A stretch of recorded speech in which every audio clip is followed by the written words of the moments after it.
ಕರ್ನಾಟಕದಲ್ಲಿ ಕಾಂಗ್ರೆಸ್ನವರು ಮತ್ತೊಮ್ಮೆ ಅಧಿಕಾರಕ್ಕೆ ಬಂದು ಇವತ್ತಿಗೆ 999 ದಿನಗಳು ಕಳೆದು 1000 ದಿನಗಳು ಪೂರೈಕೆ ಆಗಿದ್ದಾವೆ. ಆ್ಯಕ್ಚುಲಿ ಇವತ್ತು ಕಾರ್ಯಕ್ರಮ ನಡೀಬೇಕಾಗಿತ್ತು. ನಾಳೆ 1001ನೇ ದಿನಕ್ಕೆ 1000 ದಿನಗಳ ಸಂಭ್ರಮದ ಸಮಾವೇಶವನ್ನು ಮಾಡ್ತಾ ಇದ್ದಾರೆ. 13ರಂದು ಪ್ಲಾನ್ ಆಗಿತ್ತು, ಅದನ್ನು 14ಕ್ಕೆ ಪೋಸ್ಟ್ಪೋನ್ ಮಾಡ್ಕೊಂಡಿದ್ರು. ಅದರ ಪ್ರಕಾರವಾಗಿ ನಾಳೆ ಕಾರ್ಯಕ್ರಮ ನಡೆಯುತ್ತೆ. ಆದರೆ ಸರ್ಕಾರಕ್ಕೆ 1000 ದಿನ ಪೂರೈಸಿರ್ತಕ್ಕಂತಹ ಸಂದರ್ಭದಲ್ಲೇನೆ ಖುಷಿ ಮಾತ್ರ, ಸಂಭ್ರಮ ಇದ್ದಲ್ಲಿ ಯಾವುದೇ ರೀತಿಯಾದಂಥ ಅಪನಂಬಿಕೆಗಳಿಗಾಗಲಿ ಅಥವಾ ಯಾವುದೇ ರೀತಿಯಾದಂಥ ಅನುಮಾನಗಳಿಗಾಗಲಿ ಅಥವಾ ಯಾವುದೇ ರೀತಿಯಾದಂಥ ಆರೋಪಗಳಿಗಾಗಲಿ ಅವಕಾಶನೇ ಇರಬಾರ್ದಾಗಿತ್ತು. ಕರ್ನಾಟಕದ ಜನ ಬಯಸುವುದು ಕೂಡ ಸಾಮಾನ್ಯವಾಗಿ ಅಂಥದ್ದಾನೆ.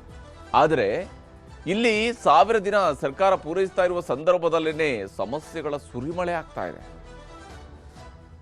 ಜೊತೆಯಲ್ಲೇ ಕೂತಿರ್ತಾರೆ, ಆದರೆ ಪರಸ್ಪರ ಮಾತಾಡ್ಕೊಳ್ಳೋದಿಲ್ಲ.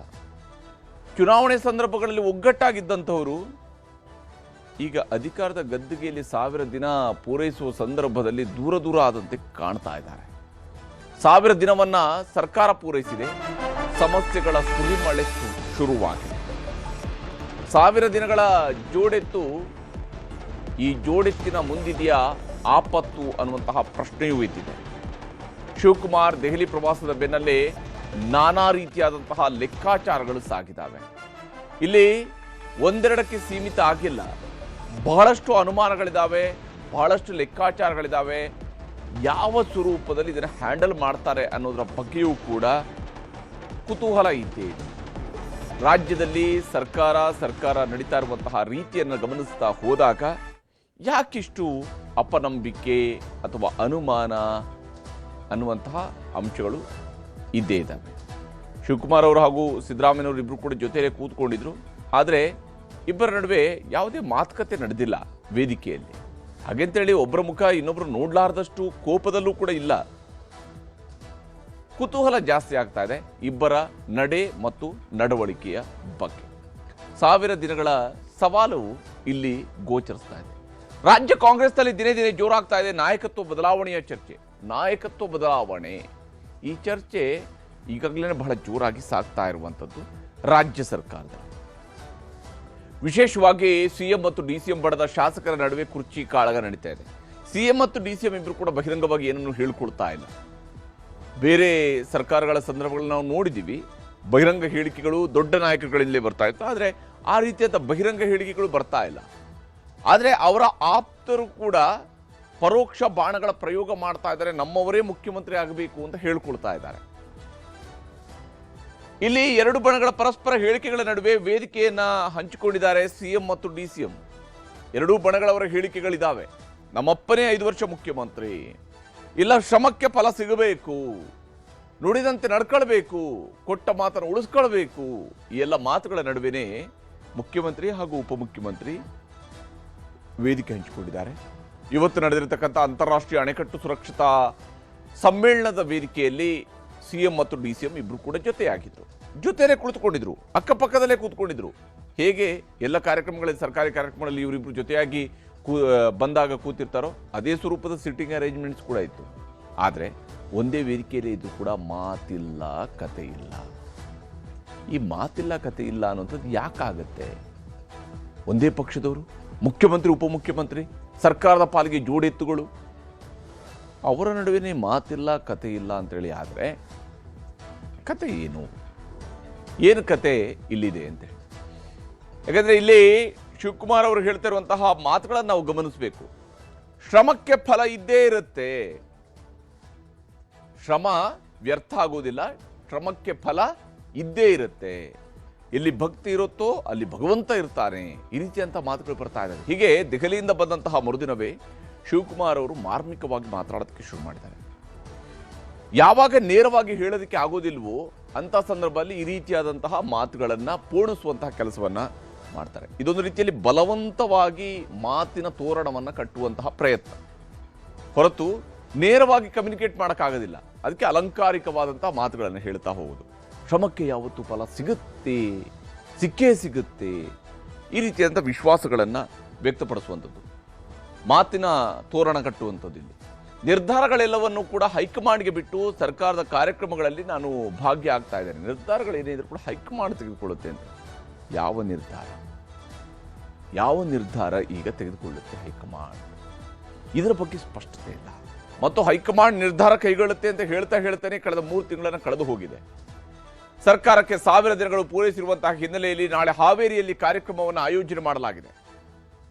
1000 ದಿವಸಗಳಾಯಿತು ಈ ಸರ್ಕಾರ ಅಧಿಕಾರಕ್ಕೆ ಬಂದು ಅಂತ ಹೇಳಿ 1000 ದಿವಸಗಳ ಸಂಭ್ರಮವನ್ನು ಆಚರಿಸಿಕೊಳ್ತಾ ಇದ್ದಾರೆ. ಶಾಸಕರ ವಿದೇಶ ಪ್ರವಾಸ ಕೂಡ ನನಗೆ ಗೊತ್ತಿಲ್ಲ. ಒಬ್ಬ ಉಪಮುಖ್ಯಮಂತ್ರಿಯವರಿಗೆ ಇತ್ತೀಚೆಗೆ ಯಾಕೋ ಗೊತ್ತಿಲ್ಲಗಳು ಸ್ವಲ್ಪ ಜಾಸ್ತಿ ಆಗ್ತಾ ಇದ್ದಾವೆ.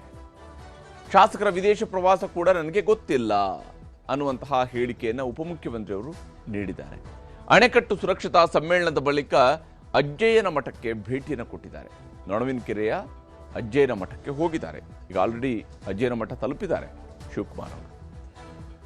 ದೆಹಲಿ ಪ್ರವಾಸ, ಪ್ರಸಕ್ತ ಬೆಳವಣಿಗೆಗಳ ನಡುವೆಯೇ ಅಜ್ಜಯ್ಯನ ಜಾತ್ರೆಯಲ್ಲಿ ಕೂಡ ಭಾಗಿಯಾಗಿದ್ದಾರೆ. ಯಾಕಂದರೆ ಪ್ರತಿ ವರ್ಷ ಅವರು ಅಜ್ಜಯ್ಯನ ಮಠಕ್ಕೆ ಹೋಗ್ತಾರೆ, ಅಜ್ಜಯ್ಯನ ಜಾತ್ರೆಯಲ್ಲಿ ಭಾಗಿಯಾಗ್ತಾರೆ. ಅಜ್ಜಯ್ಯನ ಪರಮ ಭಕ್ತರು ಶಿವಕುಮಾರ್ ಅವರು, ಅಜ್ಜಯ್ಯನ ಪರಮ ಭಕ್ತರು. ಹೀಗಾಗಿ ಅವ್ರಿಗೆ ತನ್ನ ಆಸ್ಥೆಯ ವಿಚಾರದಲ್ಲಿ ಅವ್ರಿಗೆ ಯಾವುದೇ ರೀತಿಯಾದಂತಹ ಆ ಕಡೆ ಈ ಕಡೆ ಅಂತಿಲ್ಲ. ಅದಕ್ಕೆ ಅಲ್ಲಿಗೆ ಹೋಗಿದ್ದಾರೆ, ಅಲ್ಲಿ ಜಾತ್ರೆಯಲ್ಲಿ ಭಾಗಿಯಾಗಿದ್ದಾರೆ ಒಬ್ಬ ಭಕ್ತನಾಗಿ. ಹಾಗಾದರೆ ಇವತ್ತು ಬೆಂಗಳೂರಲ್ಲಿ ಮಾತನಾಡ್ತಾ ಶಿವಕುಮಾರ್ ಅವರು ಏನೇನು ಹೇಳಿದ್ದಾರೆ ಅನ್ನೋದನ್ನು ನಿಮ್ಗೆ ತೋರಿಸ್ತೀನಿ.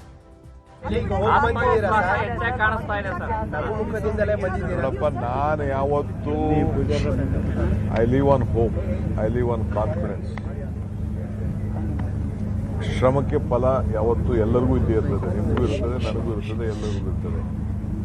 ಸೊ ಎಲ್ಲಿ ಶ್ರಮ ಇದೆಯೋ ಅಲ್ಲಿ ಫಲ ಇದೆ, ಎಲ್ಲಿ ಭಕ್ತಿ ಇದೆಯೋ ಅಲ್ಲಿ ಭಗವಂತ ಇದೆ. ಆ ಫಲ ಶೀಘ್ರದಲ್ಲೇ ಅಂತ ನಮ್ಮ ಅಜ್ಜಯ್ಯನ ಜಾತ್ರೆ ಇದೆ, ಪ್ರತಿ ವರ್ಷ ಹೋಗ್ತೀನಿ. ಈಗೂ ಕೂಡ ಒಂದು ಅರ್ಧ ಗಂಟೆ ಹೋಗಿ ಒಂದು ನಮಸ್ಕಾರ ಹೇಳ್ಬಿಟ್ಟು ವಾಪಸ್ ಬರ್ತೀನಿ. ಇದರ ನಡುವೆ ಮುಖ್ಯಮಂತ್ರಿ ಹಾಗೂ ಉಪಮುಖ್ಯಮಂತ್ರಿ ಇಬ್ಬರನ್ನು ಕೂಡ ಫೆಬ್ರವರಿ 17ನೇ ತಾರೀಕಿಗೆ ಬಹುತೇಕ ಡೆಲ್ಲಿಗೆ ಕರೆಸ್ಕೊಳ್ತಾರೆ ಅನ್ನುವಂತಹ ಒಂದು ಸುದ್ದಿ ಹರಿದಾಡ್ತಾ ಇತ್ತು. ಇದಕ್ಕೂ ಕೂಡ ಶಿವಕುಮಾರ್ ಅವರು ಪ್ರತಿಕ್ರಿಯೆಯನ್ನು ನೀಡಿದ್ದಾರೆ. I don't know. Let us see. Time will answer for all those things. There is a lot of discussion. MLAs Delhi. ಹೀಗೆ ಬಹಳಷ್ಟು ವಿಚಾರಗಳು ಅವರಿಗೆ ಗೊತ್ತಿಲ್ಲ ಅಥವಾ ಗೊತ್ತಿದ್ದರೂ ಹೇಳೋದಿಲ್ಲ. ಇದು ಸದ್ಯದ ರಾಜಕೀಯದ ಸೂಕ್ಷ್ಮತೆ. ಅಂದರೆ ರಾಜಕೀಯ ಬಹಳ ಸೂಕ್ಷ್ಮವಾಗಿ ಹರಳುಗಟ್ತಾ ಇರೋದು ಗೋಚರಿಸ್ತಾ ಇದೆ. ಇಲ್ಲಿ ಆಪ್ತರು ಬ್ಯಾಟಿಂಗನ್ನು ಮಾಡ್ತಾ ಇದ್ದಾರೆ, ನಾಯಕರು ಗೂಗ್ಲಿಯನ್ನು ಹಾಕ್ತಾ ಇದ್ದಾರೆ. ಶಿವಕುಮಾರ್ ಪರವಾಗಿ ಪದೇ ಆಪ್ತರ ಬ್ಯಾಟಿಂಗ್ ಮುಂದುವರೆದಿದೆ. ಇದರಿಂದಾಗಿ ಕೆಲ ನಾಯಕರು ಸಿಟ್ಟಾಗಿದ್ದಾರೆ, ಕಾಂಗ್ರೆಸ್ನದೇ ನಾಯಕರು ಸಿಟ್ಟಾಗಿದ್ದಾರೆ. ಹೈಕಮಾಂಡ್ಗೂ ದೂರು ಕೊಡೋದಕ್ಕೆ ಈಗ ತಯಾರಿಗಳು ನಡೆದಿದ್ದಾವೆ. ಆಲ್ ದಿ ಬೆಸ್ಟ್ ಅಂತ ಕೂಡ ಹೇಳಿಕೆಗಳು ಬಂದಿದ್ದಾವೆ. ಶಿವಗಂಗಾ ಬಸವರಾಜು, ಹಾಗೆಯೇ ಇಕ್ಬಾಲ್ ಹುಸೇನ್, SC ಬಾಲಕೃಷ್ಣ, ಇವರ ನಂತರ ಈಗ MLC ಚನ್ರಾಜ್ ಹಟ್ಟಿಹೊಳಿ, ಇವರೆಲ್ಲರೂ ಕೂಡ ಸರತಿ ಸಾಲಿನಲ್ಲಿ ಮಾತನಾಡೋದಕ್ಕೆ ಶುರು ಮಾಡಿದ್ದಾರೆ. ಒಬ್ಬರಾದ ಮೇಲೊಬ್ಬರು ಮಾತಾಡ್ತಾ ಇದ್ದಾರೆ.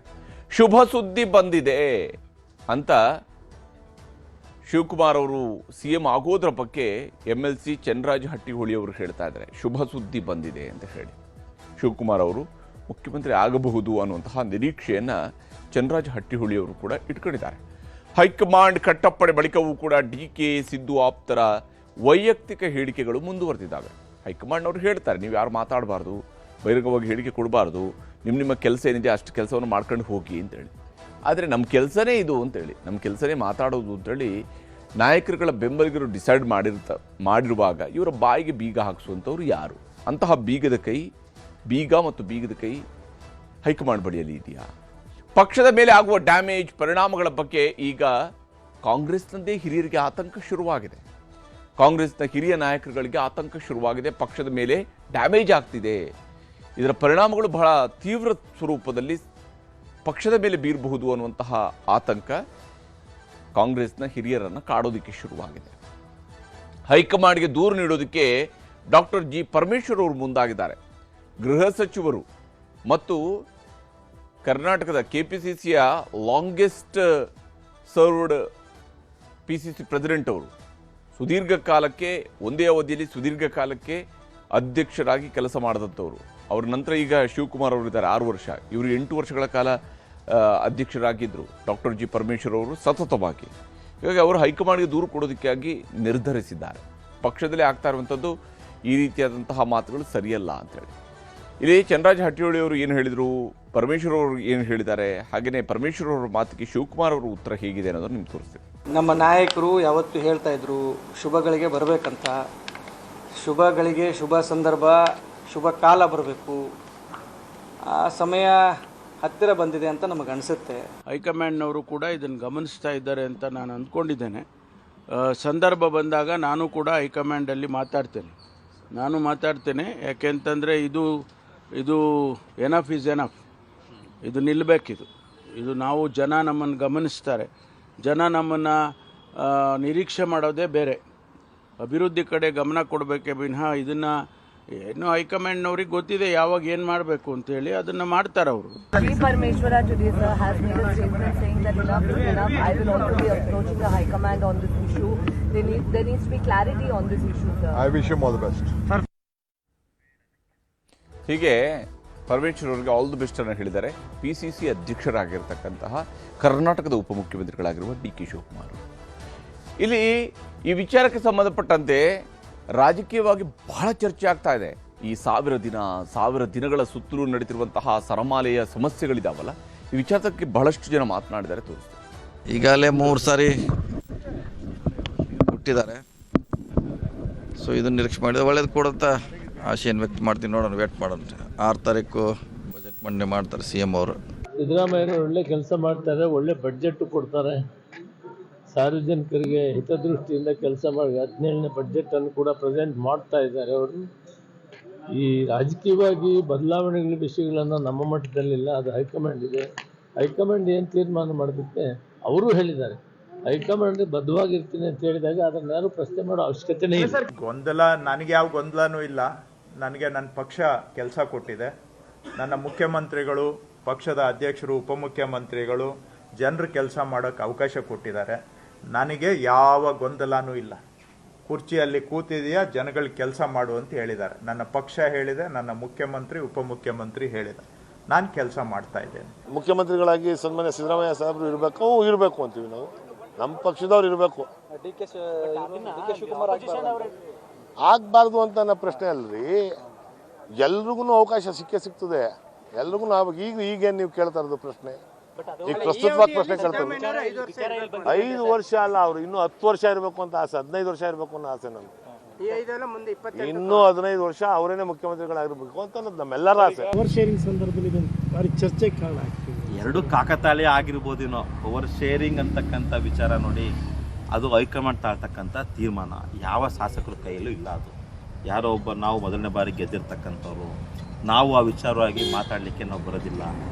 ಹೈಕಮಾಂಡ್ ಏನು ತೀರ್ಮಾನ ತಾಳುತ್ತೆ ಆ ತೀರ್ಮಾನಕ್ಕೆ ನಾವು ಭದ್ರಾಗಿರ್ಬೇಕು ಅಂತಕ್ಕಂಥದ್ದು ಎಲ್ಲ ಮುಖಂಡರು ಕೂಡ ಹೇಳಿದ್ದಾರೆ. ಅದು ಸಿದ್ದರಾಮಯ್ಯನವರು ಹೇಳಿದ್ದಾರೆ, DK ಶಿವಕುಮಾರ್ ಅವರು ಹೇಳಿದ್ದಾರೆ, ಅಥವಾ ಇನ್ನಿತರ ಮುಖಂಡರು ಕೂಡ ಹೇಳಿದ್ದಾರೆ. ಹೈಕಮಾಂಡ್ ಏನು ತೀರ್ಮಾನ ತಾಳುತ್ತೆ ಆ ತೀರ್ಮಾನಕ್ಕೆ ನಾವೆಲ್ಲರೂ ಕೂಡ ತಲೆಬಾಗ್ತೀವಿ. ಹೀಗೆ ಒಬ್ಬೊಬ್ಬರದು ಒಂದೊಂದು ಧ್ವನಿ, ಒಬ್ಬೊಬ್ಬರದು ಒಂದೊಂದು ಧಾಟಿ, ಒಬ್ಬೊಬ್ಬರದು ಒಂದೊಂದು ರೀತಿಯಾದಂತಹ ಅಭಿಪ್ರಾಯಗಳು ವ್ಯಕ್ತವಾಗ್ತಾ ಇದ್ದಾವೆ. ಕೆಲವರು ಸಾಕು ಇದನ್ನು ನಿಲ್ಲಿಸಿ ಅಂತ ಹೇಳ್ತಿದ್ದಾರೆ, ಕೆಲವರು ನಮ್ಮ ಜವಾಬ್ದಾರಿಗಳನ್ನು ಅರ್ಥ ಮಾತಾಡ್ಕೊಳ್ತಾರೆ, ಕೆಲವರಿಗೆ ತಮ್ಮ ಆಸೆಗಳನ್ನು ಬಚ್ಚಿಟ್ಕೊಳ್ಳೋದಕ್ಕೆ ಆಗದೆ ಮಾತಾಡ್ತಾರೆ. ಹೀಗೆ ನಾನಾ ಸ್ವರೂಪದ ಪ್ರತಿಕ್ರಿಯೆಗಳು ಕಾಂಗ್ರೆಸ್ ನಾಯಕರುಗಳಿಂದ ಬರ್ತಾ ಇರುವಂಥದ್ದು ಸಹಜವಾಗಿ ಪ್ರತಿಪಕ್ಷ BJPಗೆ ಇರುವಂತಹ ಅನುಕೂಲ. ಹೀಗಾಗಿ BJPಯವರು ಹೇಳ್ತಾ ಇದ್ದಾರೆ, ಇದು ಸಾಧನೆ ಅಲ್ಲ ಇವರದು, ಕರಾಳ ದಿನ ಅಂತ. ಇವರು ಸಾಧನೆಯ ಸಂಭ್ರಮ ಮಾಡ್ತಿರೋದಲ್ಲ, ಇವರು ಕರಾಳ ದಿನವನ್ನು ಆಚರಿಸ್ತಾ ಇದ್ದಾರೆ. ಕಾಂಗ್ರೆಸ್ನ CM ಪಟ್ಟದ ಫೈಟನ್ನು BJP ನಾಯಕರುಗಳು ಕೆಣಕಿದ್ದಾರೆ. ಅದರಲ್ಲೂ ವಿಶೇಷವಾಗಿ ವಿಧಾನಸಭೆಯ ಪ್ರತಿಪಕ್ಷ ನಾಯಕ R ಅಶೋಕ್ ಅವರು ಕೆಣಕಿದ್ದಾರೆ. ಕಾಂಗ್ರೆಸ್ನ CM ಪಟ್ಟದ ಫೈಟ್ನ ಕೆಣಕಿದೆ BJP. ಬಹಳ ಮುಖ್ಯವಾಗಿ ಇಲ್ಲಿ ಇವರು ಮಾಡ್ತಾ ಇರುವಂಥದ್ದು 1000 ದಿವಸದ ಸಂಭ್ರಮ ಅಲ್ಲ, ಸಾಧನೆಯೂ ಅಲ್ಲ.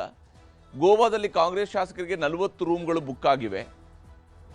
ಹೀಗೆ ಅಂತೇಳಿ BJP ಶಾಸಕ ಅಭಯ್ ಪಾಟೀಲ್ರು ಹೇಳ್ತಾ ಇದ್ದಾರೆ. ಅಭಯ್ ಪಾಟೀಲ್ರಿಗೆ ಗೊತ್ತಾಗಿದೆ ಗೋವಾದಲ್ಲಿ 40 ರೂಮ್ಗಳನ್ನು ಬುಕ್ ಮಾಡಿದ್ದಾರೆ ಅಂತೇಳಿ, ಕಾಂಗ್ರೆಸ್ನ ಶಾಸಕರಿಗಾಗಿ. ಯಾವ ಬಣದ್ದು ಅದು ಗೊತ್ತಿಲ್ಲ. ಗೋವಾಗೆ ಹೋಗುವ ಶಾಸಕರು ಯಾರ ಬಣ ಅನ್ನುವಂಥದ್ದು ಮಾತ್ರ ಈಗಲೂ ಕೂಡ ಸಸ್ಪೆನ್ಸ್ ಆಗಿದೆ ಅಂತ ಅವರು ಹೇಳ್ಕೊಳ್ತಾ ಇದ್ದಾರೆ, ಬೆಳಗಾವಿಯವರು. ಹಾಗಾಗಿ ಅವ್ರಿಗೆ ಗೋವಾ ಹತ್ತಿರದಲ್ಲೇ ಇರೋದ್ರಿಂದಾಗಿ ಇದು ನಿಖರ ಮಾಹಿತಿನೋ ಅಥವಾ ಯಾವುದು ಅನ್ನೋದ್ರ ಬಗ್ಗೆ ಕೂಡ ಗೊತ್ತಾಗಬೇಕು. ಕುರ್ಚಿ ಕಚ್ಚಾಟ, ಅಧಿಕಾರ ಹಂಚಿಕೆ ಜಂಜಾಟವೇ ಆಯಿತು, ಏನು ಸಾಧನೆ ಮಾಡಿದ್ದಾರೆ ಇವರು ಅನ್ನುವಂತಹ ಪ್ರಶ್ನೆಯನ್ನು R ಅಶೋಕ್ ಅವರು ಕೇಳ್ತಿದ್ದಾರೆ. ಇವರ ಕುರ್ಚಿ ಕದನ ಬಿಟ್ಟರೆ ಇವರು ಏನು ಮಾಡಿದ್ದಾರೆ, ಏನು ಸಾಧನೆ ಮಾಡಿದ್ದಾರೆ, ಯಾವ ಕಾರಣಕ್ಕಾಗಿ ಇವರ ಸಮಾವೇಶ ಆಯಿತು? 1000 ದಿನಗಳ ಸಂಭ್ರಮ ಸಮಾವೇಶ ಯಾವ ಕಾರಣಕ್ಕಾಗಿ? ಕರಾಳ ದಿನಗಳ ಸಮಾವೇಶ ಅದರ ಬದಲಿಗೆ ಇವರು ಮಾಡಬೇಕಾಗಿರೋದು ಕರಾಳ ದಿವಸಗಳ ಸಮಾವೇಶ ಅಂತೇಳಿ ಆರ್ ಅಶೋಕ್ ಅವರು ಹೇಳಿದ್ದಾರೆ. ಇಬ್ಬರು ನಾಯಕರ ಮಾತನ್ನು ತೋರಿಸ್ತೀನಿ. ಮಾಹಿತಿ ಇದ್ದಿದ್ದ ಪ್ರಕಾರ ಗೋವಾದಲ್ಲಿ ಸುಮಾರು 40 ರೂಮ್ಗಳು ಬುಕ್ ಮಾಡಿದ್ದಾರೆ ಅವರು. ಇನ್ನು ಗೋವಾಕ್ಕೆ ಮತ್ತೆರಡು ಜನ ಹೋಗ್ತಾ ಇದ್ದಾರೆ ಗೊತ್ತಿಲ್ಲ. ಹಿಂಗಾಗಿ ಈ ರಿಸಾರ್ಟ್ ರಾಜಕಾರಣ ಪ್ರಾರಂಭ ಆಯ್ತಿನ್ನು. ಹಿಂಗಾಗಿ ಇನ್ನು ವಿಧಾನಸೌಧ ಆಡಳಿತ ವಿಧಾನಸೌಧದಿಂದ ನಡೀದಲ್ಲ, ಒಂದು ಗೋವಾದಿಂದ ನಡಿಬೋದು, ಒಂದು ವಿದೇಶದಿಂದ ನಡಿಬೋದು. ಇನ್ನೇನಿದ್ರೂ ವಿದೇಶಕ್ಕನ್ನು ನಾವೆಲ್ಲ ಅವ್ರು ಎಲ್ಲಿ ಹೋಗಿದ್ದಾರೆ ಅಲ್ಲೇ ಮಾಹಿತಿ ಕೊಟ್ಟು ಅಲ್ಲಿಂದನೇ ಎಲ್ಲ ಮಾಹಿತಿ ತೊಗೊಂಡು ಅಲ್ಲಿಂದ ಆಡಳಿತ ನಡೆಯುವಂಥದ್ದು ಕಾಂಗ್ರೆಸ್ ಪರಿಸ್ಥಿತಿ ಬಂದದೆ. ಒಟ್ಟು ಕಾಂಗ್ರೆಸ್ ಶಾಸಕರು ಬರ್ತಾ ಇದ್ದಾರೆ ಅನ್ನೋಂಥ ಮಾಹಿತಿ ಅದು ಈಗ ಆಲ್ರೆಡಿ ಬುಕ್ ಆಗಿದ್ದಾವೆ. ಇನ್ನು ಯಾವಾಗ ಯಾರ್ಯಾರು ಪ್ರಕಟ ಆಗ್ತಾರೋ ಯಾರು ಗೊತ್ತದು. ಸಿದ್ದರಾಮಯ್ಯನವ್ರ ಕ್ಯಾಂಪು, DK ಅವ್ರ ಕ್ಯಾಂಪು ಗೊತ್ತಿಲ್ಲ. 1,000 ದಿನಗಳು ತುಂಬ್ತಾ ಇದೆ ಅಂತೇಳಿ ಹಾವೇರಿಯಲ್ಲಿ ಮುಖ್ಯಮಂತ್ರಿ ಸಿದ್ದರಾಮಯ್ಯನವರು ಕಾರ್ಯಕ್ರಮ ಮಾಡ್ತಾ ಇದ್ದಾರೆ. ಯಾವ ಪುರುಷಾರ್ಥಕ್ಕೋಸ್ಕರ ಮಾಡ್ತಾ ಇದ್ದಾರೆ? ರಾಜ್ಯದಲ್ಲಿ ಯಾರು ಮುಖ್ಯಮಂತ್ರಿ ಅಂತ ಯಾರಿಗೂ ಗೊತ್ತಿಲ್ಲ. ಅಲ್ಲಿ DK ಶಿವಕುಮಾರ್ ನಾನೇನು ದೆಹಲಿಯಲ್ಲಿ ಹೋಗಿ ಗಾಳಿ ಕುಡಿಯಕ್ಕೆ ಹೋಗಿದ್ನ, ರಾಜಕೀಯ ಮಾಡೋಕ್ಕೆ ಬಂದಿರೋದು ಅಂತಾರೆ. ಇಲ್ಲಿ ಮಹದೇವಪ್ಪ 5 ವರ್ಷ ಸಿದ್ದರಾಮಯ್ಯನವರೇ ಅಂತಾರೆ. ಅಂದರೆ ಯಾವ ಸಾಧನೆಗೋಸ್ಕರ ನೀವು 1000 ದಿನಗಳನ್ನು ಕಂಪ್ಲೀಟ್ ಮಾಡಿದ್ರಿ? ಕರಾಳ ದಿನಗಳು. ಈ 1000 ದಿನಗಳೇನಿದೆ ಕರಾಳ ದಿನಗಳು. ಹೀಗೆ ಇದು 1000 ದಿನಗಳಲ್ಲ, ಇದು ಸಂಭ್ರಮದ ದಿನಗಳಲ್ಲ, ಇವರದು ಕರಾಳ ದಿನಗಳು ಅಂತ ಹೇಳೋದನ್ನ ಟೀಕೆಯು ಕೂಡ ಪ್ರತಿಪಕ್ಷದಿಂದ ವ್ಯಕ್ತವಾಗ್ತದೆ. ಏನೇ ಟೀಕೆಗಳಿದ್ರು ಕೂಡ ನಾಳೆ ಸಮಾವೇಶ ನಡೆಯುತ್ತೆ. ಆ ಸಮಾವೇಶದ ವೇದಿಕೆಯಿಂದ ಯಾವ ಸಂದೇಶ ಹೋಗುತ್ತೆ ಅನ್ನೋದನ್ನು ಕುತೂಹಲದಿಂದ ಎದುರು ನೋಡಬೇಕಾಗಿದೆ. ಎರಡನೇ ಸುದ್ದಿ ಕಡೆಗೆ ಹೋಗೋಣ. ಕೊಲೆಗೂ ಬಿಜೆಪಿ ಶಾಸಕರಿಗೂ ಲಿಂಕ್. ಕೊಲೆ ಹಿಂದಿನ ದಿನವೇ ಲಾಕ್ ಆಗಬೇಕಾಗಿತ್ತ. ಭೈರತಿ ಬಸವರಾಜ್ಗೆ ಜೈಲೂಟ ಫೇಕ್ಸ್. ಇದುವೇ ಚದುರಂಗದ ಎರಡನೇ ಸ್ಟೋರಿ. CID ಬಲೆಯಲ್ಲಿ ಭೈರತಿ.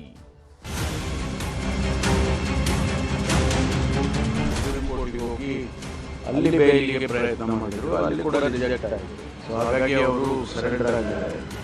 ಮುಂದೆ ಏನು ಕಾನೂನಿನ ಪ್ರಕಾರ ಏನು ಕ್ರಮ ತಗೋಬೇಕು ಅದನ್ನ ಸಿಗೋಳ್ತಾರೆ.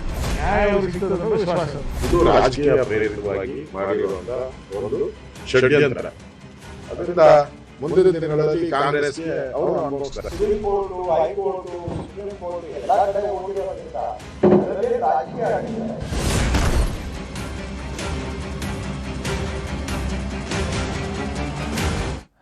ಒಂದಾದ ಮೇಲೊಂದು ಬೇಲ್ಗಳು ರಿಜೆಕ್ಟ್ ಆಗ್ತಾ ಇದ್ದಂತೆಯೇ ಬಿಲಾ ಸೇರಿಕೊಂಡಿದ್ದಂತಹ ಭೈರತಿ ಬಸವರಾಜ್ ಕಡೆಗೂ ಕೂಡ ಸುಪ್ರೀಂ ಕೋರ್ಟ್ ಯಾವಾಗ ಇವರ ನಿರೀಕ್ಷಣಾ ಜಾಮೀನು ಅರ್ಜಿಯನ್ನು ವಜಾಗೊಳಿಸಿತು, ಬಿಲಾ ಸೇರಿಕೊಂಡಿದ್ದಂತಹ ಭೈರತಿ ಬಸವರಾಜು ಅನಿವಾರ್ಯವಾಗಿ ಹೊರಗೆ ಬರಲೇಬೇಕಾಯಿತು, ಬೆಂಗಳೂರಿಗೆ ಬರಲೇಬೇಕಾಯಿತು.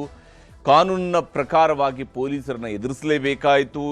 ಪೊಲೀಸರು ನಂತರ ಅರೆಸ್ಟ್ ಮಾಡಿದ್ದಾರೆ. ಈಗ ಬಿಜೆಪಿ ಶಾಸಕ ಭೈರತಿ ಬಸವರಾಜ್ಗೆ ಮೆಡಿಕಲ್ ಟೆಸ್ಟ್ ಅನ್ನು ಮಾಡಿಸಲಾಗಿದೆ. ಬಿಜೆಪಿ ಶಾಸಕ ಭೈರತಿ ಬಸವರಾಜ್ಗೆ ಮೆಡಿಕಲ್ ಟೆಸ್ಟ್ ಅನ್ನು ಮಾಡಿಸಲಾಗಿದೆ. ಕೆಲವೇ ಹೊತ್ತಿನಲ್ಲಿ ಅವ್ರನ್ನ ಜಡ್ಜ್ ಮುಂದೆಯೂ ಕೂಡ ಹಾಜರುಪಡಿಸಲಿದ್ದಾರೆ. ಜಡ್ಜ್ ಮುಂದೆ ಹಾಜರುಪಡಿಸ್ತಾರೆ ಭೈರತಿ ಬಸವರಾಜ್ ಅವರನ್ನ. ಪೊಲೀಸರು ಇನ್ನಷ್ಟು ದಿನಗಳ ಕಾಲ ವಶಕ್ಕೆ ಪಡೆಯೋದಕ್ಕೂ ಕೂಡ CID ಅವರು ಅರ್ಜಿಯನ್ನ ಹಾಕೊಂಡಿದ್ದಾರೆ. ನಮ್ಮ ವಶಕ್ಕೆ ಬೇಕು, ನಮ್ಮ ಕಸ್ಟಡಿಗೆ ಬೇಕು, ತನಿಖೆ ನಡಿಬೇಕು. ಬಿಜೆಪಿ ಶಾಸಕ ಭೈರತಿ ಬಸವರಾಜು ಈಗಾಗಲೇ CID ಬಲೆಯಲ್ಲಿ ಸಿಕ್ಕಾಕೊಂಡಿದ್ದಾರೆ. ಈ ಪ್ರಕರಣ ಬಿಕ್ಲು ಶಿವ ಕೊಲೆ ಪ್ರಕರಣಕ್ಕೆ ಸಂಬಂಧಪಟ್ಟಂತೆ ಕಳೆದ 4-5 ತಿಂಗಳಿಂದ ಅವರು ನಾನಾ ರೀತಿಯಲ್ಲಿ ಇದರಿಂದ ತಪ್ಪಿಸ್ಕೊಳ್ಳೋಕ್ಕೆ ಪ್ರಯತ್ನ ಪಟ್ಟರು. ಆದರೆ ಪರಿಣಾಮ ಏನೂ ಕೂಡ ಬದಲಾವಣೆ ಆಗಿಲ್ಲ. ಈಗಾಗಲೇ ಕೋರ್ಟ್ನಲ್ಲಿ ವಾದ ಮಂಡನೆ ಆಗ್ತಾ ಇದೆ. ಅಶೋಕ್ ನಾಯಕ್ ಅವರು SPP ಆಗಿ ಹಾಜರಾಗಿದ್ದಾರೆ. ಕಟಕಟೆಯಲ್ಲಿ ಭೈರತಿ ಅವ್ರನ್ನ ನಿಲ್ಲಿಸಲಾಗಿದೆ. ಆರೋಪಿ ತುಂಬ ಪ್ರಭಾವಿಯಾಗಿದ್ದಾರೆ. ಇದೇ ಕಾರಣಕ್ಕಾಗಿ ಅವರನ್ನು CID ವಶಕ್ಕೆ ನೀಡುವಂತೆ ರಿಮ್ಯಾಂಡ್ ಅರ್ಜಿಯನ್ನು ಹಾಕೊಂಡಿದ್ದಾರೆ. ಆರೋಪಿ ತುಂಬ ಪ್ರಭಾವಿಯಾಗಿದ್ದಾರೆ. A1 ಜಗದೀಶ್ ಜೊತೆಗೆ ಆರೋಪಿ ಸಂಪರ್ಕದಲ್ಲಿದ್ದಾರೆ.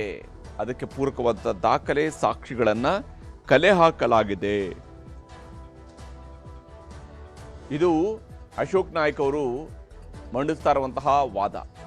ಆರೋಪಿಗೆ ಹೃದಯ ಸಂಬಂಧಿ ಕಾಯಿಲೆ ಇದೆ ಅಂತೇಳಿ ಭೈರತಿ ಪರ ವಕೀಲರು ಕೋರ್ಟ್ನ ಗಮನಕ್ಕೆ ತಂದಿದ್ದಾರೆ. ಮೆಡಿಕಲ್ ಟೆಸ್ಟ್ ಮಾಡಿಸಬೇಕೆಂದು ಭೈರತಿ ಪರ ವಕೀಲರು ಮನವಿ ಮಾಡ್ಕೊಂಡಿದ್ದಾರೆ. CID ಕಸ್ಟಡಿಗೆ ನೀಡದಂತೆ ಭೈರತಿ ಪರ ವಕೀಲರು ವಾದವನ್ನು ಮಂಡಿಸಿದ್ದಾರೆ. ಆರೋಪಿಗೆ ಹೃದಯ ಸಂಬಂಧಿ ಕಾಯಿಲೆ ಇದೆ, ಹೀಗಾಗಿ ಅವರನ್ನು ದಯವಿಟ್ಟು ಮೆಡಿಕಲ್ ಟೆಸ್ಟ್ಗೆ ಮಾಡಿಸ್ಬೇಕು. ಮೆಡಿಕಲ್ ಟೆಸ್ಟ್ಗೆ ಯಾವುದೇ ಆಕ್ಷೇಪ ಮಾಡೋದಿಲ್ಲ ಅನ್ನುವಂಥದ್ದನ್ನು ಅಶೋಕ್ ನಾಯಕ್ ಅವರು ಕೂಡ ಹೇಳಿದ್ದಾರೆ. ಮೆಡಿಕಲ್ ಟೆಸ್ಟ್ಗೆ ಯಾವುದೇ ಆಕ್ಷೇಪ ಮಾಡಲ್ಲ, ಆರೋಗ್ಯ ಸಮಸ್ಯೆ ಇದ್ದರೆ ಖಂಡಿತ ಮೆಡಿಕಲ್ ಟೆಸ್ಟನ್ನು ಮಾಡಿಸ್ತೀವಿ, ಮೆಡಿಕಲ್ ಟೆಸ್ಟ್ಗೆ ಯಾವುದೇ ಆಕ್ಷೇಪ ಮಾಡೋದಿಲ್ಲ ಅಂತೇಳಿ ಅಶೋಕ್ ನಾಯಕ್ ಅವರು ಹೇಳಿದ್ದಾರೆ. ಆದರೆ ಅವರು ಕಸ್ಟಡಿಗೆ ಬೇಕು ಅಂತ ಅವ್ರು ಕೇಳ್ತಾ ಇದ್ದಾರೆ. ಭೈರತಿ ಬಸವರಾಜ್ಗೆ ಮತ್ತೆ ವೈದ್ಯಕೀಯ ಪರೀಕ್ಷೆಯನ್ನು ನಡೆಸಲಾಗುತ್ತೆ. ಜಯದೇವ ಆಸ್ಪತ್ರೆಯಲ್ಲಿ ವೈದ್ಯಕೀಯ ಪರೀಕ್ಷೆಯನ್ನು ನಡೆಸೋದಕ್ಕೆ ಈಗ ಕೋರ್ಟ್ ಸೂಚನೆಯನ್ನು ಕೊಟ್ಟಿದೆ. ನಾರ್ಮಲ್ ECG ಮಾತ್ರ ಸಾಲದು, ಉಳಿದ ಎಲ್ಲ ಟೆಸ್ಟ್ಗಳನ್ನು ಮಾಡಿಸ್ಕೊಂಡು ಬರಲಿ, ಪರವಾಗಿಲ್ಲ. ಅವರ ಹೃದಯಕ್ಕೆ ಏನಾದರೂ ಸಮಸ್ಯೆಗಳಿದ್ದರೆ ಚಿಕಿತ್ಸೆಯನ್ನು ಕೊಡಿಸೋಣ. ಯಾಕಂದರೆ ಈಗ ಅವರು ಆರೋಪಿ, ಪೊಲೀಸರ ವಶದಲ್ಲಿರ್ತಕ್ಕಂತಹ ಆರೋಪಿ, ಬಂಧನಕ್ಕೆ ಒಳಗಾಗಿರ್ತಕ್ಕಂತಹ ಆರೋಪಿ. ಭೈರತಿ ಬಸವರಾಜ್ಗೆ ಮತ್ತೆ ವೈದ್ಯಕೀಯ ಪರೀಕ್ಷೆಯನ್ನು ನಡೆಸಲಾಗುತ್ತೆ. ಜಯದೇವ ಆಸ್ಪತ್ರೆಯಲ್ಲಿ ವೈದ್ಯಕೀಯ ಪರೀಕ್ಷೆಯನ್ನು ನಡೆಸೋದಕ್ಕೆ ಕೋರ್ಟ್ ಸೂಚನೆಯನ್ನು ಕೊಟ್ಟಿದೆ. ಈಗಾಗಲೇ ಬೋರಿಂಗ್ ಆಸ್ಪತ್ರೆಯಲ್ಲಿ ಅವ್ರನ್ನ ಪರೀಕ್ಷೆಗೆ ಒಳಪಡಿಸಲಾಗಿತ್ತು. ಹೃದಯದ ECG ಕೂಡ ಮಾಡಿಸಲಾಗಿತ್ತು, ಅದೆಲ್ಲವೂ ಕೂಡ ನಾರ್ಮಲ್ ಆಗಿದೆ. ಆದರೆ ಅವರ ಪಕ್ಕ ವಕೀಲರು ಹೇಳ್ತಿದ್ದಾರೆ ಅವರಿಗೆ ಹೃದಯ ಸಂಬಂಧಿ ಕಾಯಿಲೆಗಳಿದ್ದಾವೆ ಅಂತ. ಈ ಕಾರಣಕ್ಕಾಗಿ ಅವರನ್ನು ಜಯದೇವ ಆಸ್ಪತ್ರೆಗೆ ಕರೆದೊಯ್ದು ಅಲ್ಲೂ ಕೂಡ ಅವರ ತಪಾಸಣೆಯನ್ನು ಮಾಡಲಾಗುತ್ತೆ. ಅವರ ಆರೋಗ್ಯದ ತಪಾಸಣೆ ಮಾಡಲಾಗುತ್ತೆ, ಅವರ ಹೃದಯದ ತಪಾಸಣೆಯನ್ನು ಮಾಡಲಾಗುತ್ತೆ. ಭೈರತಿ ಬಸವರಾಜ್ಗೆ ಮತ್ತೆ ವೈದ್ಯಕೀಯ ಪರೀಕ್ಷೆಯನ್ನು ನಡೆಸೋದಕ್ಕೆ ಈಗ ಕೋರ್ಟ್ ಸೂಚನೆಯನ್ನು ಕೊಟ್ಟಿದೆ.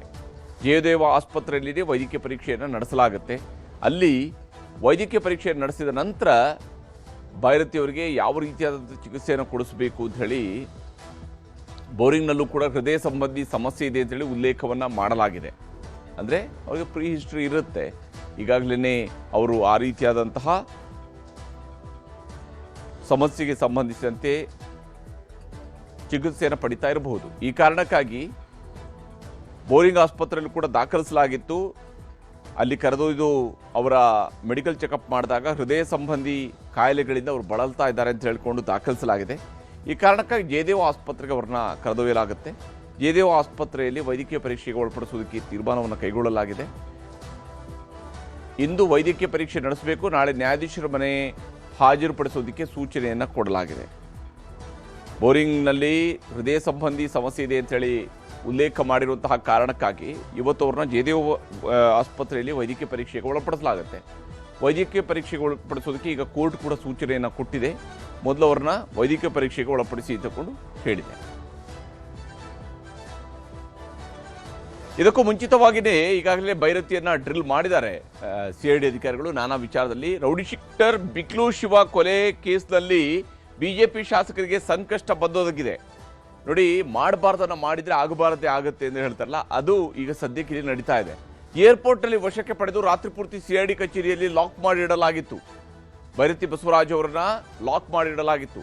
ನೋಡಿ, ಒಬ್ಬ ವ್ಯಕ್ತಿ ಸತತವಾಗಿ ಗೆದ್ದು ಬರ್ತಾ ಇರುವಂತಹ ವ್ಯಕ್ತಿ ಇವರು. ಭೈರತಿ ಬಸವರಾಜ್ 2013ರಲ್ಲಿ ಶಾಸಕರಾಗ್ತಾರೆ, 18ರಲ್ಲಿ ಮತ್ತೆ ಶಾಸಕರಾಗ್ತಾರೆ, 19ರಲ್ಲಿ ಇನ್ನೊಮ್ಮೆ ಶಾಸಕರಾಗ್ತಾರೆ, 23ರಲ್ಲಿ ಶಾಸಕರಾಗ್ತಾರೆ.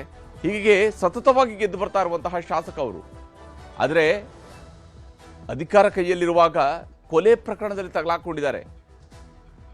A1 ಜಗದೀಶ್ ಮತ್ತು ಮತ್ತೋರ್ವ ಆರೋಪಿ ಮಲಯಾಳಿ ಅಜಿತ್ ಇವರ ಜೊತೆಗಿನ ನಂಟಿನ ಬಗ್ಗೆ ವಿಚಾರಣೆ ನಡೆಸಲಾಗಿದೆ. ಭೈರತಿ ಬಸವರಾಜ್, ಬಿಕ್ಲು ಶಿವ, ಅಜಿತ್ ಮಧ್ಯೆ ಸಾಕಷ್ಟು ವ್ಯವಹಾರ ನಡೆದಿರೋದ್ರ ಬಗ್ಗೆಯೂ ಕೂಡ ಮಾಹಿತಿಯನ್ನು ಕಲೆ ಹಾಕಲಾಗಿದೆ. ಬಿಕ್ಲು ಕೊಲೆ ಕೇಸ್ನಲ್ಲಿ ಭೈರತಿ ಹಾಗೂ ಜಗದೀಶ್ ಮತ್ತು ಅಜಿತ್ ಇವರುಗಳು ಪ್ಲಾನ್ ಮಾಡಿದ್ದಾರೆ ಅನ್ನೋದ್ರ ಬಗ್ಗೆಯೂ ಕೂಡ ತನಿಖೆಯನ್ನು ನಡೆಸಲಾಗ್ತಾ ಇದೆ. ಪ್ರತಿಯೊಂದನ್ನು ಕೂಡ ಈಗ ತನಿಖೆ ನಡೆಸ್ತಾ ಇದ್ದಾರೆ. ಕೃತ್ಯದ ಹಿಂದಿನ ದಿನ, ಕೃತ್ಯದ ದಿನದ ಚಟುವಟಿಕೆಗಳ ಬಗ್ಗೆ ತನಿಖೆಯನ್ನು ನಡೆಸಲಾಗ್ತಾ ಇದೆ. ಕೃತ್ಯದ ಹಿಂದಿನ ದಿನ ಏನು ಮಾಡ್ತಾ ಇದ್ರು, ಕೃತ್ಯ ನಡೆದಂತಹ ದಿವಸ ಏನು ಮಾಡ್ತಾ ಇದ್ರು, ಹಾಗೆಯೇ ಆ ದಿವಸದಂದು ಎಷ್ಟು ಬಾರಿ ಇವರು ಫೋಟೋಗಳು, ಫೋನ್, ವಾಟ್ಸಪ್ ಸಂದೇಶಗಳ ಪರಿಶೀಲನೆ ಕೂಡ ನಡೆಸಲಾಗಿದೆ. ಸಾಕಷ್ಟು ಆರೋಪಗಳು ಇಲ್ಲಿ ಭೈರತಿ ಬಸವರಾಜ್ ಅವರ ವಿರುದ್ಧ ಇದ್ದೇ ಇದೆ. ವಿಚಾರಣೆಯ ವೇಳೆ A1 ಜಗದೀಶ್ಗೆ ಗೊತ್ತೇ ಇಲ್ಲ ಅಂತ, A1 ಜಗದೀಶ್ ಯಾರು ಅನ್ನೋದೇ ನನಗೆ ಗೊತ್ತಿಲ್ಲ ಅಂತೇಳಿ ಭೈರತಿ ಬಸವರಾಜ್ ಅವರು ವಾದ ಮಂಡಿಸ್ತಾ ಇದ್ದಾರೆ. ಹಾಗಾದ್ರೆ ಇವ್ರ ಜೊತೆಗೆ ಹೋಗಿ ಅಲ್ಲಿ ಕುಂಭಮೇಳಕ್ಕೆ ಹೋಗಿದ್ರಲ್ಲ, ಅದು ಯಾರು? ಅದು ಇವ್ರ ಪಕ್ಕದಲ್ಲಿ ಅಕ್ಕಪಕ್ಕದಲ್ಲಿ ನಿಂತ್ಕೊಂಡಿರ್ತಾರಲ್ಲ, ಯಾರವರೆಲ್ಲ? ತನಿಖೆಯ ಹಾದಿ ತಪ್ಪಿಸಿದ್ಯಾಕೆ? ಸುಳ್ಳು ಮಾಹಿತಿಯನ್ನು ಕೊಟ್ಟಿದ್ಯಾಕೆ? ಆತ ಪರಿಚಯನೇ ಇಲ್ಲ ಅಂತೇಳಿ ಸುಳ್ಳು ಮಾಹಿತಿಯನ್ನು ಕೊಟ್ಟಿದ್ಯಾಕೆ? ಪೊಲೀಸರು ಯಾರಾದರೂ ಸಾಥ್ ನೀಡಿದ್ರಾ? ಇವರಿಗೆ ಈ ರೀತಿಯಾಗಿ ತಪ್ಪಿಸ್ಕೊಳ್ಳೋದಕ್ಕೆ, ಓಡಾಡೋದಕ್ಕೆ ಪೊಲೀಸರು ಏನಾದರೂ ಸಾಥ್ ಕೊಟ್ಟಿದ್ದಾರಾ? ಜಮೀನು ವಿಚಾರದ ಗಲಾಟೆಯ ಮೂಲವನ್ನು ಕೂಡ ಹುಡುಕಾಡುವಂತಹ ಕೆಲಸವನ್ನ ಈಗ CID ಅವರು ಮಾಡ್ತಾ ಇದ್ದಾರೆ. ಕುಂಭಮೇಳಕ್ಕೂ ಜೊತೆಯಲ್ಲೇ ಹೋಗಿದ್ದಕ್ಕೂ ಕೊಲೆಗೂ ಲಿಂಕ್ ಇರುವಂಥದ್ರ ಬಗ್ಗೆಯೂ ಕೂಡ ಹುಡುಕ್ತಾ ಇದ್ದಾರೆ. ಕುಂಭಮೇಳದಲ್ಲಿ ಇವರು ಜೊತೆಗೆ ಹೋಗಿದ್ರು. A1 ಜಗದೀಶ್ ಮತ್ತು ಭೈರತಿ ಬಸವರಾಜ್ ಜೊತೆಯಲ್ಲೇ ಓಡಾಡಿದ್ದಾರೆ. ಕುಂಭಮೇಳಕ್ಕೂ ಹೋಗಿದ್ದಾರೆ. ಕುಂಭಮೇಳಕ್ಕೆ ಯಾರನ್ನೋ ಗುರುತು ಪರಿಚಯ ಇಲ್ಲದವ್ರನ್ನ ಯಾರಾದ್ರೂ ಜೊತೆಯಲ್ಲಿ ಕರ್ಕೊಂಡು ಹೋಗ್ತಾರೇನು? ಅಲ್ಲಿ ಹೋಗ್ಬೇಕು ಅಂತ ಹೇಳಿದ್ರೆ ಜೊತೆಯಾಗಿ ಪರಿಚಯ ಇರುವಂಥವ್ರು, ಬಹಳ ಆಪ್ತರು, ಅತ್ಯಾಪ್ತರನ್ನ ಕರ್ಕೊಂಡು ಹೋಗಿರ್ತಾರೆ, ಒಂದು ಮನೆಯವ್ರನ್ನ ಕರ್ಕೊಂಡು ಹೋಗಿರ್ತಾರೆ. ಅಥವಾ ಅತ್ಯಾಪ್ತರ ಕರ್ಕೊಂಡು ಹೋಗಿರ್ತಾರೆ. ಯಾವ ಕಾರಣ ಕರ್ಕೊಂಡು ಹೋದ್ರು ಇವರು? ಈ ವಿಚಾರದಲ್ಲಿ ಕಾಂಗ್ರೆಸ್ ಮತ್ತು ಬಿಜೆಪಿ ನಾಯಕರುಗಳು ಏನು ಹೇಳ್ತಾರೆ ಅನ್ನೋದನ್ನು ನಿಮ್ಗೆ ತೋರಿಸ್ತೀನಿ. ಅಲ್ಲ, ಅವರಿಗೆ ಸಿಒಡಿನವರು ಅವ್ರ ಮೇಲೆ ಏನು ಕ್ರಮ ತಗೊಳ್ಳೋದಕ್ಕೆ ಪ್ರಯತ್ನ ಮಾಡ್ತಿದ್ರು. ಅವರು ಹೈಕೋರ್ಟಲ್ಲಿ ಸ್ಟೇಗೆ ಅಪ್ಲೈ ಮಾಡಿದರು ಇದಕ್ಕೆ. ಅದಾದಮೇಲೆ ಅವರು ಮತ್ತೆ ಸುಪ್ರೀಂ ಕೋರ್ಟಿಗೆ ಹೋಗಿ ಅಲ್ಲಿ ಬೇಲಿಗೆ ಪ್ರಯತ್ನ ಮಾಡಿದರು. ಅಲ್ಲಿ ಕೂಡ ರಿಜೆಕ್ಟ್ ಆಯಿತು. ಇನ್ನು ಅವರಿಗೆ ಉಳಿದದ್ದು ಒಂದೇ ದಾರಿ, ಸರೆಂಡರ್ ಆಗಬೇಕು, ಇಲ್ಲ ಪೊಲೀಸ್ನವರು ಅರೆಸ್ಟ್ ಮಾಡಲೇಬೇಕಾಗ್ತದೆ. ಸೊ ಹಾಗಾಗಿ ಅವರು ಸರೆಂಡರ್ ಆಗಿದ್ದಾರೆ. ಮುಂದೆ ಏನು ಕಾನೂನಿನ ಪ್ರಕಾರ ಏನು ಕ್ರಮ ತಗೋಬೇಕೋ ಅದನ್ನು COD ಅವರು ತಗೊಳ್ತಾರೆ. ನ್ಯಾಯ ಅವ್ರಿಗೆ ಸಿಗ್ತದನ್ನೋ ವಿಶ್ವಾಸ ಅದ. ನ್ಯಾಯ ಅವ್ರಿಗೆ ಸಿಗ್ತದನ್ನೋ ವಿಶ್ವಾಸ ಅದ. ನ್ಯಾಯ ಎಲ್ಲರಿಗೂ ಒಂದೇ. ಈ ಬಿಜೆಪಿಯನ್ನ ಟಾರ್ಗೆಟ್ ಮಾಡಿ ಕಾಂಗ್ರೆಸ್ ಅವರು ಕೇಸ್ಗಳನ್ನ ದಾಖಲು ಮಾಡ್ತಾ ಇದ್ದಾರೆ. ಅದಕ್ಕೋಸ್ಕರ ಹಣನೂ ಖರ್ಚು ಮಾಡ್ತಾ ಇದ್ದಾರೆ. ನಾವು ಕಾನೂನ ಅಡಿಯಲ್ಲಿ ನಾವು ಫೈಟ್ ಮಾಡಿದ್ರಿ, ಮತ್ತೆ ಕಾನೂನ ಮೊರೆ ಹೋಗ್ತೀರಿ. ಬೈರ್ತಿ ಬಸವರಾಜ್ ಈಗಾಗಲೇ ಸರೆಂಡರ್ ಆಗಿದ್ದಾರೆ, ಅವರೇ ಬಂದು ಸರೆಂಡರ್ ಆಗಿದ್ದಾರೆ. ನಾನು ಕೂಡ ನಾಳೆ ಅವ್ರ ಮನೆಗೆ ಹೋಗಿ ಭೇಟಿ ಮಾಡೋನಿದ್ದೀನಿ. ನಾನು ಕೂಡ ನಾಳೆ ಅವ್ರ ಮನೆಗೆ ಹೋಗಿ ಭೇಟಿ ಮಾಡ್ತೀನಿ. ಇದು ರಾಜಕೀಯ ಪ್ರೇರಿತವಾಗಿ ಮಾಡಿರುವಂತ ಒಂದು ಷಡ್ಯಂತ್ರ. ಅದರಿಂದ ಮುಂದಿನ ದಿನಗಳಲ್ಲಿ ಕಾಂಗ್ರೆಸ್ಗೆ ಅವರು ಅನುಭವಿಸ್ತಾರೆ. ಇದೆ ಯಾರ್ಯಾರು ಈ ತರ ದ್ವೇಷದ ರಾಜಕಾರಣವನ್ನ ಮಾಡ್ತಾರೋ ಅದು ಪ್ರತಿಫಲ ಇದ್ದೇ ಇರುತ್ತೆ. ಅದರಿಂದ ಅವರು ಕಾನೂನಿಗೆ ಶರಣಾಗಿದ್ದಾರೆ. ಇನ್ನು ಕಾನೂನು ಏನ್ ತೀರ್ಮಾನ ತೆಗೆದುಕೊಂಡು ಅದಕ್ಕೆಲ್ಲ ನಾವು ಬದ್ಧರಾಗಿದ್ದೇವೆ. ಕಾನೂನು ಏನಿದ್ರೆ ಅದು ಕ್ರಮ ಆಗ್ಲಿ ಬಿಡಿ. ಕಾನೂನು ಪ್ರಕಾರ ನಡೀಲಿ. ಅದರಲ್ಲಿ ನಾವು ರಾಜಕೀಯ ಬಳಸೋದಕ್ಕಿಂತ ಕೋರ್ಟ್ನಲ್ಲೇ ತೀರ್ಮಾನ ಆಗಿರೋದ್ರಿಂದ ರಾಜಕೀಯ ಅಲ್ಲಿ ಬರುತ್ತೆ. ಅದರಲ್ಲಿ ಕೋರ್ಟ್ನಲ್ಲೇ ತೀರ್ಮಾನ ಆಗಿದೆಯಲ್ಲ, ಅದು 3 ಕೋರ್ಟಲ್ಲಿ ಆಗಿದೆ. Civil court, high court, supreme court ಎಲ್ಲ ಕಡೆ ಹೋಗಿರೋದ್ರಿಂದ ಅದರಲ್ಲೇನು ರಾಜಕೀಯ ಆಡಿದಿಲ್ಲ. ಹಾಗಾದ್ರೆ ಕೋರ್ಟ್ ಜಡ್ಜಿಗಳು ರಾಜಕೀಯ ಮಾಡ್ತಾ ಇದ್ದಾರೆ ಅಂತ ಅರ್ಥ ಬರುತ್ತೆ. ಹೀಗೆ ಇಲ್ಲಿ ಕೋರ್ಟ್ಗಳು ಇವರ ನಿರೀಕ್ಷಣಾ ಜಾಮೀನನ್ನು ವಜಾಗೊಳಿಸಿದಾವೆ. ಈಗ ಅರೆಸ್ಟ್ ಆಗಿದ್ದಾರೆ. ಆದರೆ ಪ್ರತಿಪಕ್ಷ ನಾಯಕರು ಹೇಳ್ತಿದ್ದಾರೆ ಇದು ಷಡ್ಯಂತ್ರ, ರಾಜಕೀಯ ಷಡ್ಯಂತ್ರ ಅಂತೇಳಿ. ಹಾಗಾದರೆ ಒಬ್ಬ ವ್ಯಕ್ತಿಯ ಕೊಲೆ ಆಗಿದೆ ಅನ್ನುವಂಥದ್ದಕ್ಕಿಂತ ಜಾಸ್ತಿನ ಇವರ ಶಾಸಕರ ಪರವಾಗಿ ನಿಂತುಕೊಳ್ಳುವಂಥದ್ದು ಅಂತ ಪ್ರಶ್ನೆಯೂ ಬರುತ್ತೆ. ಯಾಕಂದರೆ ಒಬ್ಬ ವ್ಯಕ್ತಿಯ ಕೊಲೆ ಆಗಿದೆ, ಅದರ ಆರೋಪಿ ಇದ್ದಾರೆ, ಆದರೆ ಅದನ್ನು ಕೂಡ ರಾಜಕೀಯ ಷಡ್ಯಂತ್ರ ಅಂತ ಹೇಳಿದರೆ ರಾಜಕಾರಣಿಗಳಿಗೆ ಪ್ರತ್ಯೇಕ ಕಾನೂನನ್ನು ಮಾಡಬೇಕಾಗತ್ತಾ ಅನ್ನುವಂಥ ಪ್ರಶ್ನೆಯೂ ಕೂಡ